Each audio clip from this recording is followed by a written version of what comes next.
When my successful son Brandon asked me to move in with him and his wife in their fancy apartment in Charlotte, I thought I'd finally have the peaceful retirement I wanted. But every night at exactly 3 a.m., I heard the shower running. One night, I got curious and discovered a terrible truth about my perfect son. What I saw in that bathroom broke my heart and made me realize there were darker secrets hiding beneath his caring act. Drop a comment below and let me know where you're watching this story from. Would you have been brave enough to check out those strange 3 a.m. sounds? The wrench fell from my hands when the phone rang in my garage. At 67 years old, I enjoyed my quiet life in my small town, spending afternoons fixing my old Chevy. When I saw Brandon's name on my phone, I smiled. My son rarely called during work hours. "Hey there, son," I answered, wiping grease on my work clothes. "Dad, I've been thinking. You should come live with us," he said. His words surprised me. In 35 years of raising Brandon alone after his mother passed away, he'd never asked this before. "I'm worried about your health, Dad. Living alone at your age. What if something happens? What if you fall and nobody finds you?" He sounded really concerned, though something about his voice seemed practiced. "Son, I'm doing just fine," I replied. "Hold on, Dad.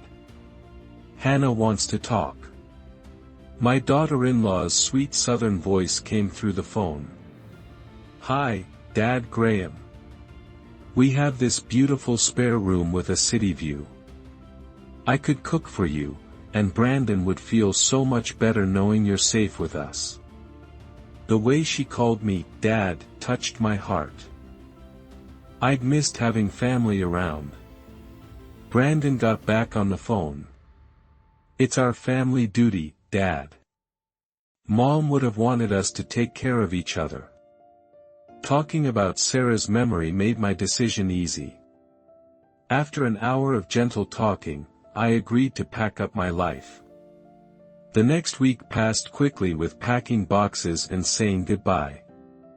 Mrs. Henderson brought me a casserole and had tears in her eyes. "You're so lucky, Graham. Not everyone gets a son who cares this much." The 4-hour drive to Charlotte filled me with nervous excitement. The View Apartments was a tall building with 22 floors, all shiny glass and steel. Brandon met me in the lobby, looking every bit the successful businessman in his nice suit. "Welcome to your new home, Dad," he said, hugging me warmly. Hannah appeared in a yellow sundress, bright and welcoming. "We're so excited you're here." Their apartment amazed me. Beautiful wooden floors, huge windows, furniture worth more than I'd made in months at the factory.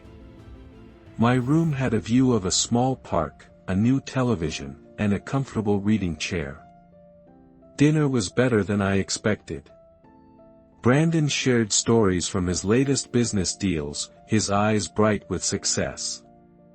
Hannah served perfect roast beef, always checking if I needed anything, if the seasoning was right, if I was comfortable. "This promotion has been incredible, Dad," Brandon said, cutting his meat carefully. "Regional manager means I'm responsible for 7 states now. The company's expanding, and they're counting on me to deliver results." Hannah smiled at him. "He works so hard. Sometimes I barely see him before midnight." "Success requires sacrifice," Brandon replied in that familiar strong tone. "But it's worth it when you can provide for family." As I watched them together, my successful son and his devoted wife, pride filled my chest. Brandon had built something remarkable here. That night, lying in the unfamiliar luxury, I felt happiness I hadn't known in years. My son honored his family and cared enough to bring his aging father into his successful world. The city lights twinkled beyond my window like promises of peaceful days ahead. I thought I'd finally found the peace I deserved. But this perfect new life was about to reveal its dark secrets. Morning sunlight came through my window as Hannah's humming drifted from the kitchen. Those first 7 days felt like a dream. Brandon left before dawn each morning, returning after 8 p.m. with tired shoulders from work. Yet he always checked on me first. "How was your day, Dad? Did you eat enough?" His real concern warmed something that had been cold too long. Hannah proved to be everything I could hope for in a daughter-in-law. She made meals that were better than the best restaurants: tender pot roast, homemade cornbread, sweet tea that tasted like childhood. The apartment sparkled under her care, and she moved through daily routines with grace, always wearing that calm smile. "Dad, Graham, want to walk the gardens with me?" she'd ask after lunch. I discovered the view offered more than luxury. It provided community. During walks, I met retired couples who'd chosen Charlotte for their golden years. Robert from Tennessee, a former police officer who shared my love of classic cars. Margaret from Georgia, whose late husband worked construction. "You're fortunate," Margaret told me by the pool. Not many young people understand family importance. Nights brought the deepest rest I'd known in years. No creaking floorboards or worrying about locked doors. Just gentle air conditioning and distant city sounds helping me fall asleep. That first weekend, Brandon took me shopping. "You need new clothes, Dad. Can't look like a small-town mechanic in upscale Charlotte." At the department store, he introduced me to coworkers. "This is my father." Finally convinced him to move in. "You raised a good son," one coworker said. "Brandon talks about you constantly. Says you taught him everything about hard work and honesty." The praise made me feel good about 35 years of wondering if I'd done enough as a single parent. But as the second week began, small changes crept in like shadows at dusk. Hannah's morning humming grew quieter, sometimes absent. Dark circles appeared under her eyes despite early bedtimes. "Just tired, Dad, Graham." "Sometimes I don't sleep well," she'd say when I asked, her smile more fragile. Brandon's evening check-ins became shorter. His patience showed cracks when Hannah served dinner 5 minutes late or I asked too many work questions. "Dad, I've had a long day. Can we talk later?" he'd say, rubbing his temples. Tuesday night of that second week, something woke me up. I heard a strange sound through the walls. I lay listening, but heard only silence. My bedside clock read 2:30 a.m. The next morning, neither mentioned anything unusual. Hannah served breakfast with her usual smile, though it didn't reach her eyes. Brandon scrolled through emails, muttering about difficult clients and impossible deadlines. Hannah moved more carefully now, like someone afraid of making mistakes. When she accidentally dropped a spoon during lunch, she flinched before picking it up, glancing toward Brandon's empty chair as if he might appear to see her mistake. "Everything all right, sweetheart?" I asked. "Of course," she replied quickly. "Just clumsy today." But her hands shook slightly as she continued clearing dishes. By the second week, I started noticing small things that didn't quite add up.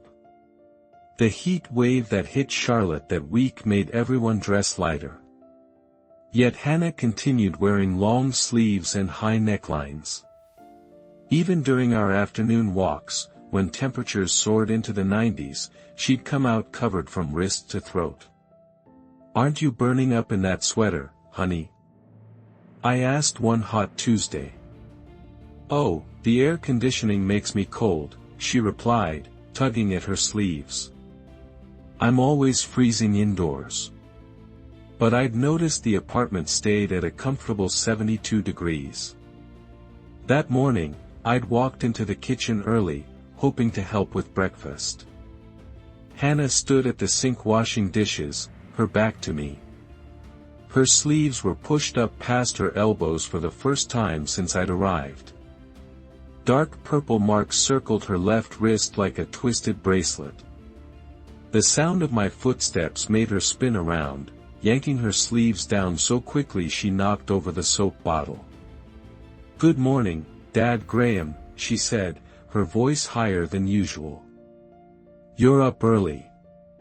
Hannah, what happened to your arm?" Her eyes darted toward the hallway before returning to mine.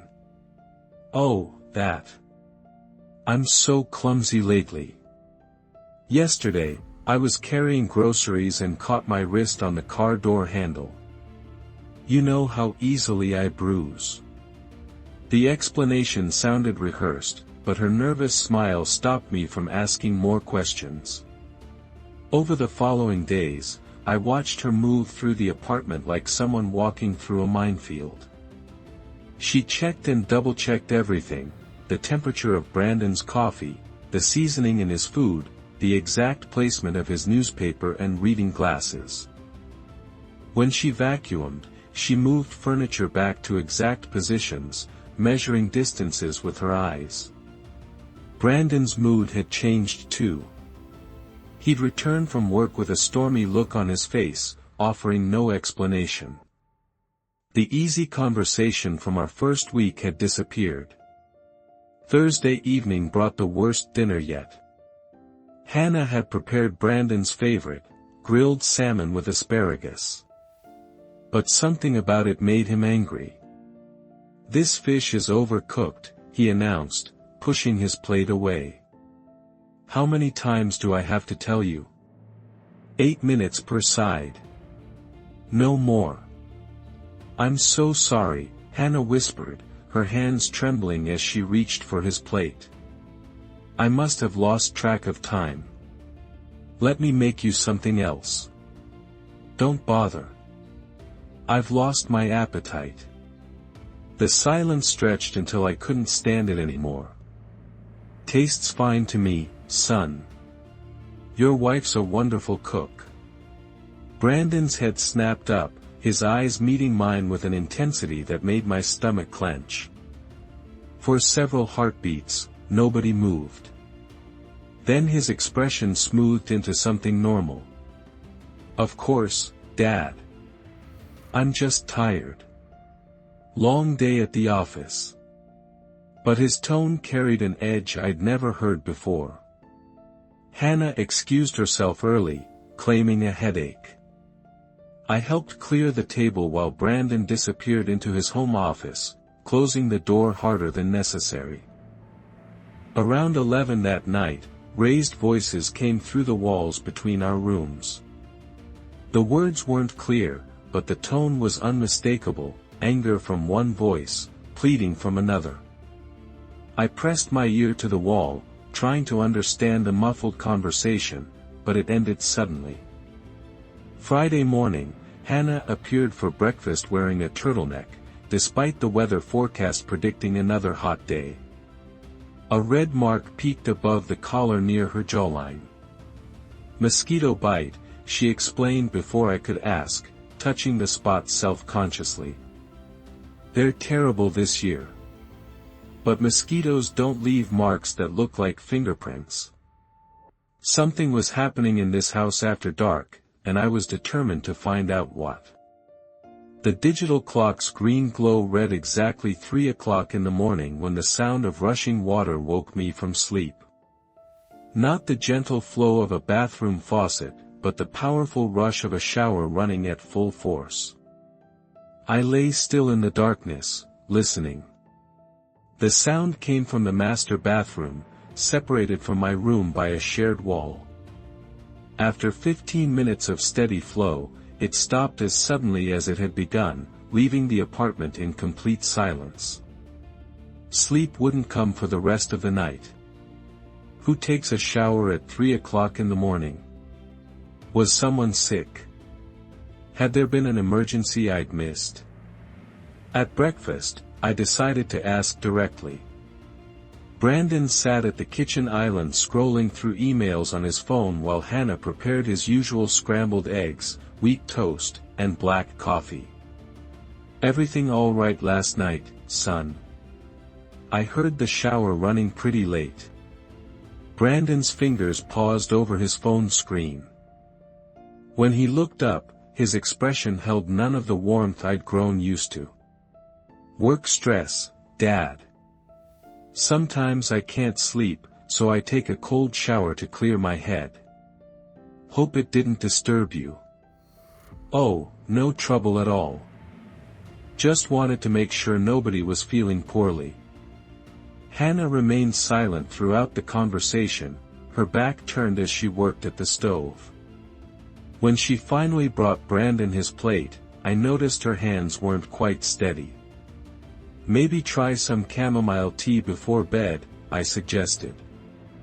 Your mother always said, I'm fine, Dad. Brandon's tone made it clear the conversation was over.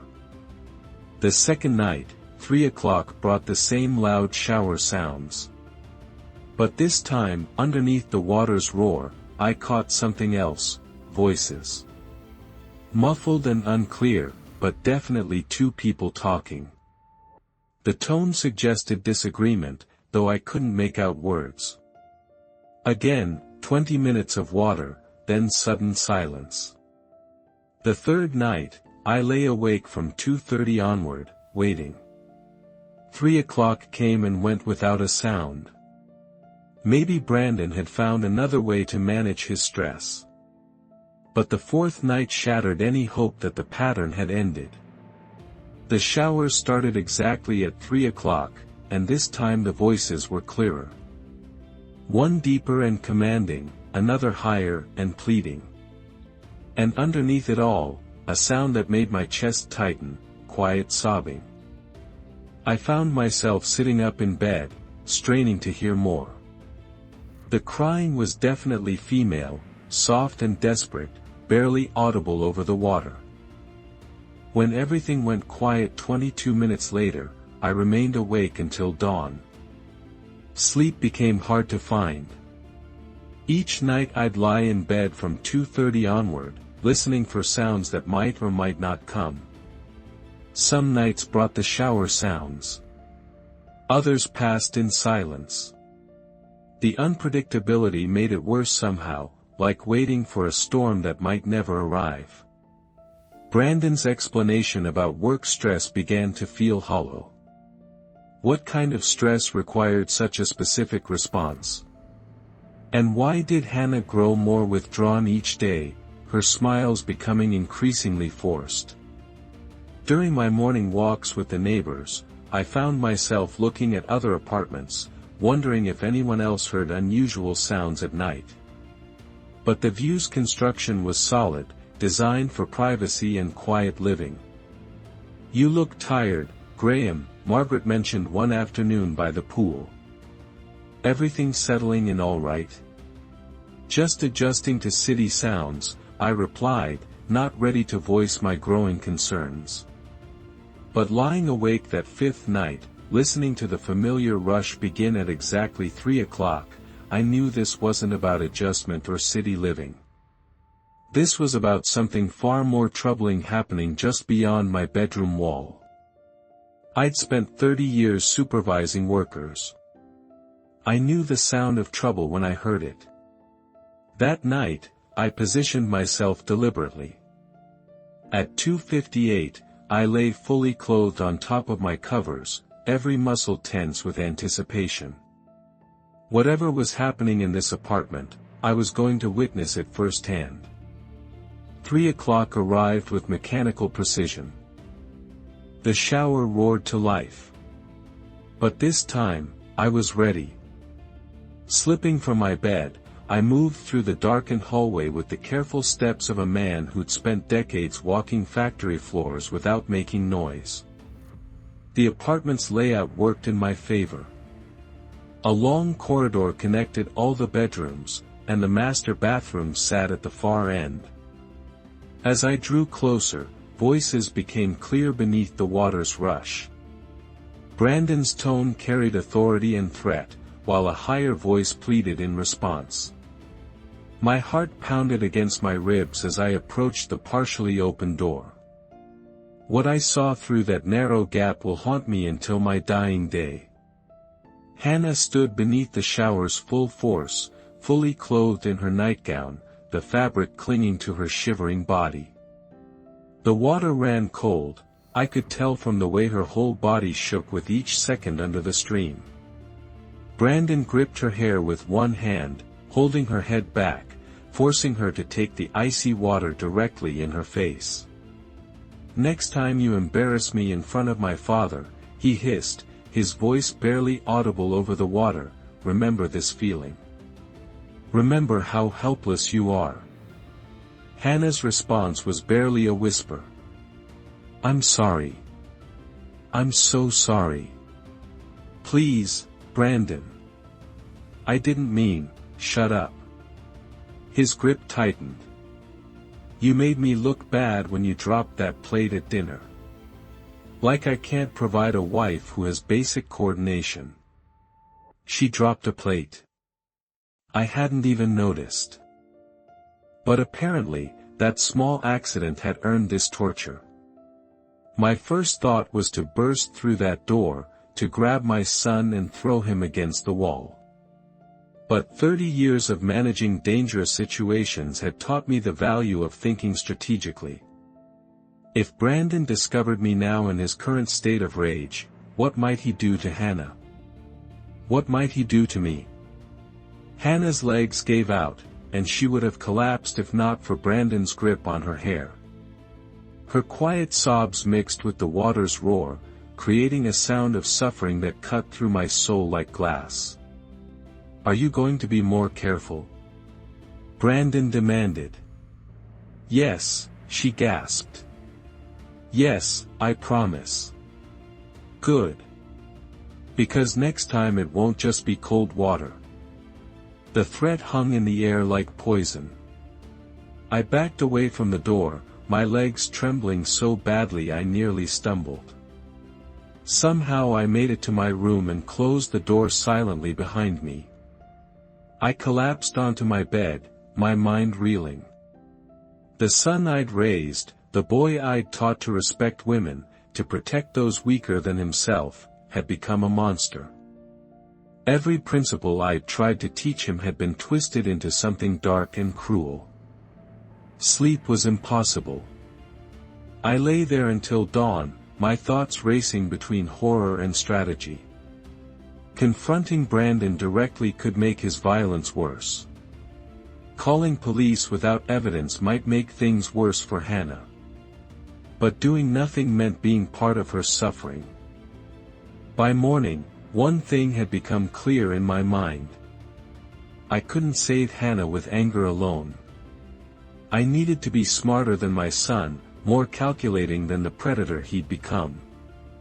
I had witnessed the unthinkable, and now I had to decide, confront him immediately, or find a smarter way to save Hannah. Breakfast felt like a play I wasn't prepared to watch. Hannah moved around the kitchen with robotic precision, her eyes puffy and red, avoiding all eye contact as she prepared Brandon's usual meal. Every movement seemed calculated to avoid drawing attention. Brandon, meanwhile, acted as if nothing had happened. He kissed Hannah's cheek when she served his coffee, complimented the perfectly scrambled eggs, and even asked about my plans for the day with what seemed like real interest. "Dad, you should check out that new walking trail Margaret mentioned. Great exercise for someone your age." The casual normalcy of it made my stomach churn. How could he sit there sipping coffee and discussing walking trails 12 hours after torturing his wife in their bathroom? Hannah's hands trembled slightly as she buttered my toast, and I caught her wincing when she reached for the orange juice. Brandon noticed nothing, or pretended not to. After he left for work, the apartment fell into heavy silence. I sat at the kitchen island wrestling with impossible choices. Call the police immediately. With what evidence? My word against a successful businessman's, describing events I'd witnessed by spying through a bathroom door. Brandon would deny everything. Hannah might be too terrified to confirm my story. And then what? He'd know I was onto him, and Hannah would pay the price for my interference. Confront Brandon directly and demand he stop hurting his wife. That approach could backfire badly. Men who abuse their partners don't respond well to challenges to their authority, especially from family members. I might make him do worse violence. Take Hannah and run. An old man and a traumatized young woman fleeing with no money, no plan, nowhere to go. Brandon had money and connections.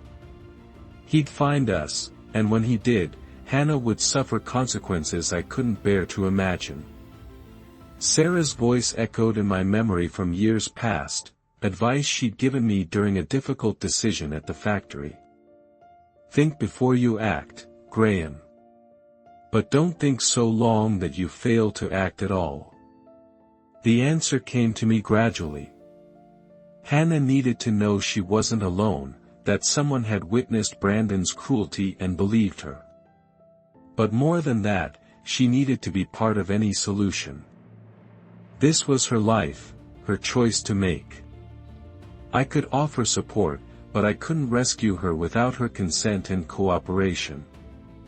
Throughout that day, I watched Brandon with new eyes. When he returned from work, he transformed back into the caring husband and devoted son.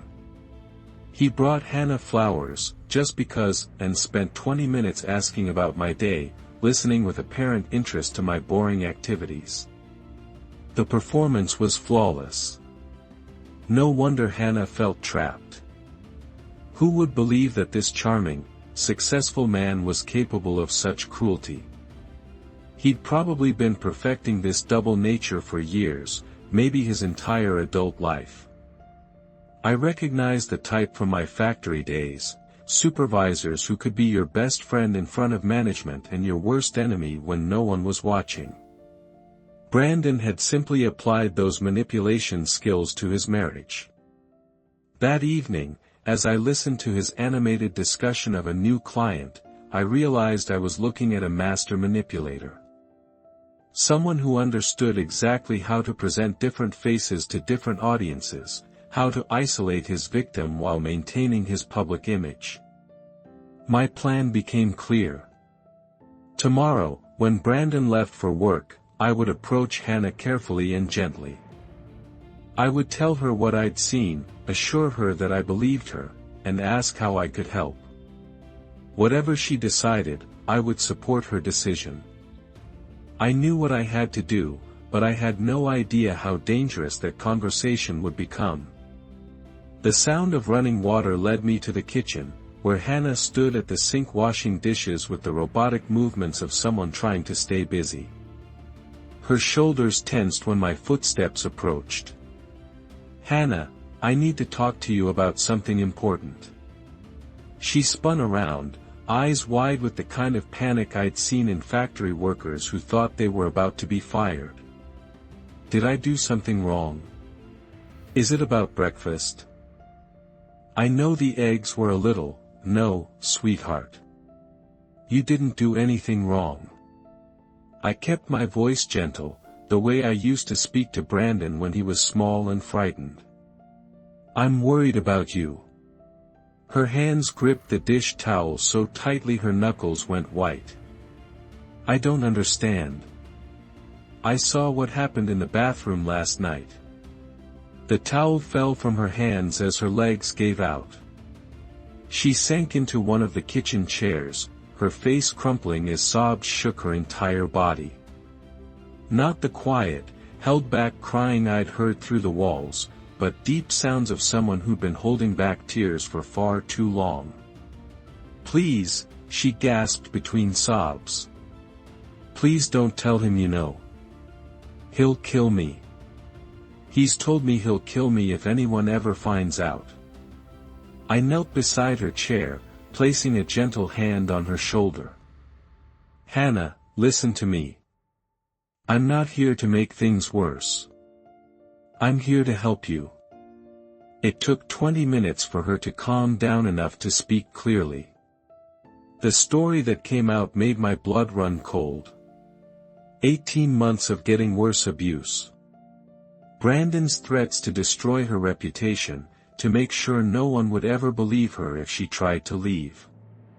Financial control that left her with no money of her own. "He says I'm stupid, that I can't survive without him," she whispered. "Maybe he's right. He's wrong about that and about everything else. But we need evidence before we can act. We need to be smart about this." Hannah nodded, wiping her eyes. "Where can we talk safely?" "He has cameras in some rooms, and he checks my phone."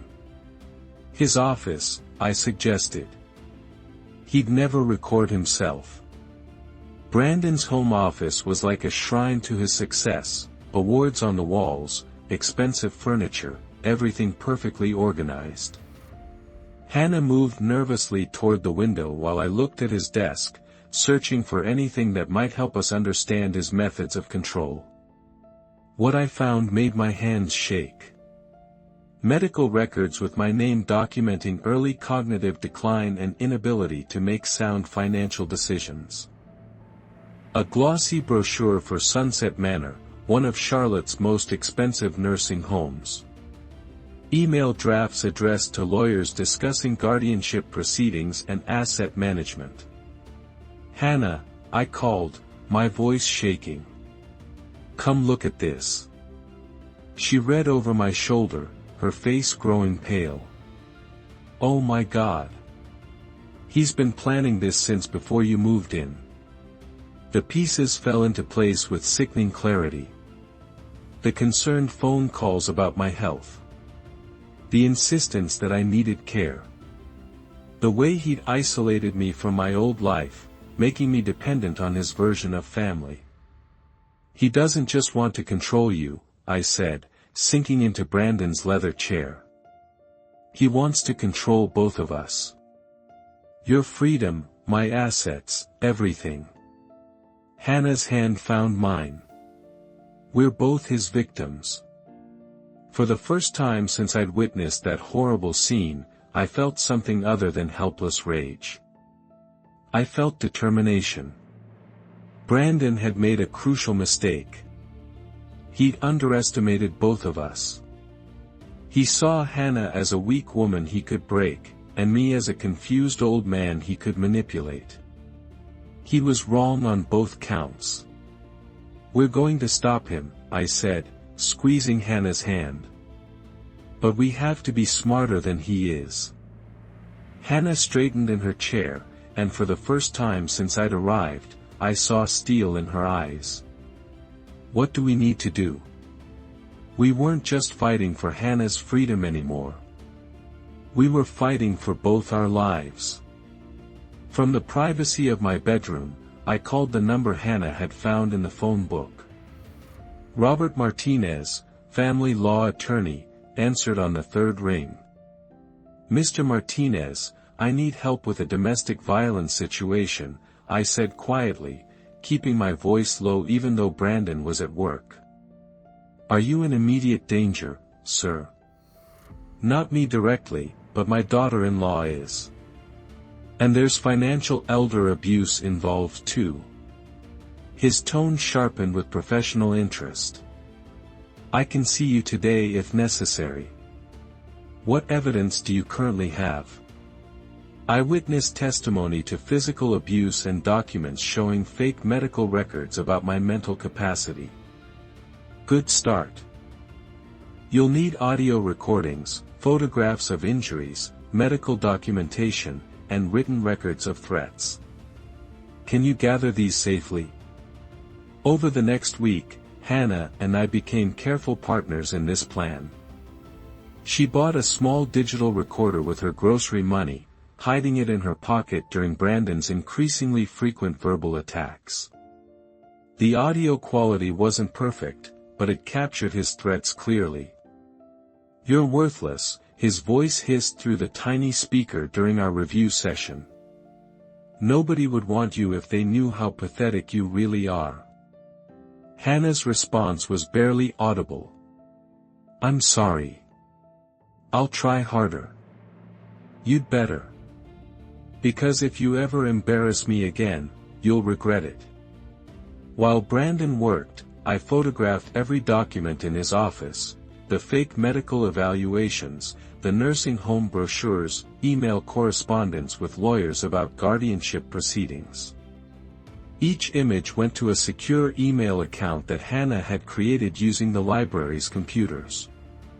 "Look at this," Hannah whispered one afternoon, showing me a bank statement she'd found. "He's been moving money from your accounts into his name. Small amounts, but consistently." The financial theft added another layer to our case.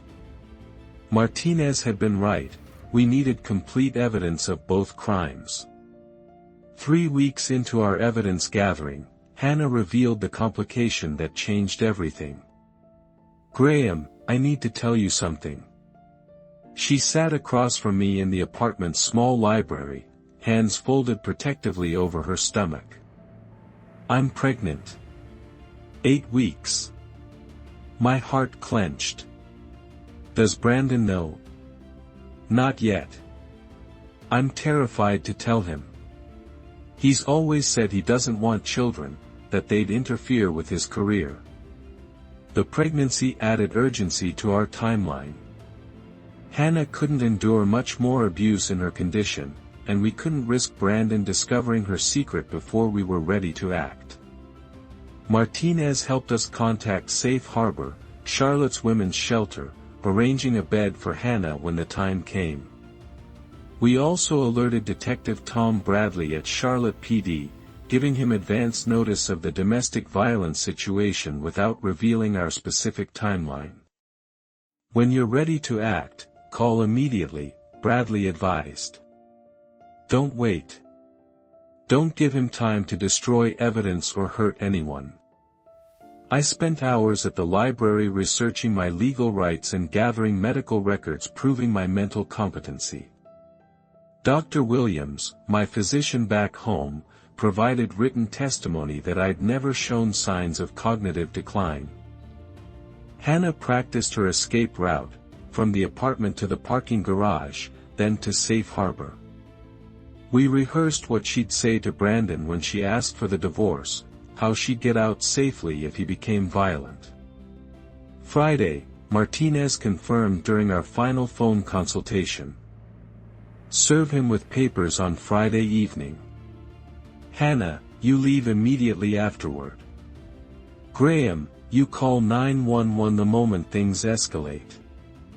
Our evidence filled an entire digital folder: dozens of audio files, photographs of documents and injuries, medical records, financial statements showing theft, and witness testimony from neighbors who'd heard arguments through the walls. Friday arrived with unusual warmth. Hannah moved through the apartment like someone preparing for battle, checking her emergency bag one final time. I reviewed our contact numbers: Martinez, Detective Bradley, Safe Harbor, 911. We had our evidence and our plan, but we couldn't predict how far Brandon would go to keep his secrets. Friday evening arrived with the weight of something inevitable. Hannah had spent the day moving through her routines like someone preparing for surgery, necessary but terrifying. When Brandon walked through the door at 6:30, she was waiting in the living room, divorce papers in her trembling hands. "Brandon, I can't do this anymore. I want a divorce." The words hung in the air like a lit fuse. For a heartbeat, Brandon stood frozen, briefcase still in his grip. Then his face transformed into something I'd never seen before: pure, uncontrolled rage. You what? His voice dropped to a dangerous whisper. I said I want. His hand struck her cheek with a crack that echoed through the apartment.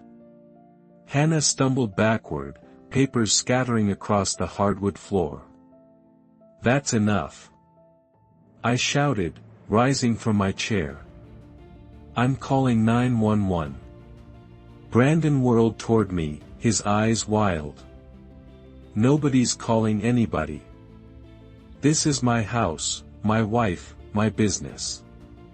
But as I reached for my phone, the sound of footsteps thundered up the stairwell. Detective Bradley and 3 uniformed officers burst through the door we'd left unlocked, weapons drawn. Charlotte PD. Step away from her. Brandon's face went from rage to confusion to dawning horror as the officers surrounded him. What is this, Dad? What did you do? I protected an innocent woman, I said as they put handcuffs on him. Something you should have learned to do. The paramedics arrived minutes later, checking Hannah's injuries while I gave my statement. As they loaded Brandon into the patrol car, he looked back at me through the window with eyes full of hatred and disbelief. 3 months later, the Charlotte County Courthouse became the stage for justice. Martinez presented our evidence carefully, audio recordings of threats, photographs of injuries, financial documents showing theft, and my eyewitness testimony of the bathroom abuse. The prosecution revealed Brandon's complete scheme, fake medical records, nursing home arrangements, guardianship papers, and systematic theft of my assets.